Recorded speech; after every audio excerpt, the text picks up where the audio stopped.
Operation tiger राबवण्यात आलेलं आहे आणि उद्धव ठाकरे यांच्या शिवसेनेचे 6 खासदार यांनी गट स्थापन केलं स्वतः. असं आहे, एका प्रकारची अरेरावी आणि डिक्टेटरशिप आपल्या या देशामध्ये राबवल्या जाते आहे. हे आता खुल्लं झालेलं आहे. म्हणजे टीएमसीला तोडायचं, शिवसेनेला तोडायचं, एनसीपीला तोडायचं, सगळ्या गोष्टी ज्या होत आहेत त्या असंवैधानिक आहे आणि या सगळ्या गोष्टींचा जनता वेगळ्या प्रकारे उत्तर नक्की देईल.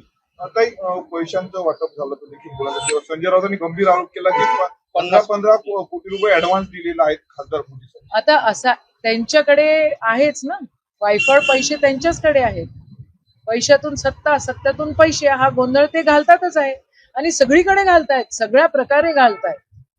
नाही, आज बैठक पार पडलेली आहे काँग्रेसची पाठिंब्यासंदर्भात काय निर्णय झाला का?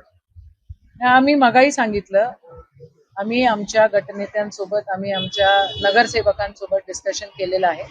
आमचे जिल्हाध्यक्ष आणि आमचे शहर अध्यक्ष तुम्हाला 2 तासामध्ये तो निर्णय सांगतील.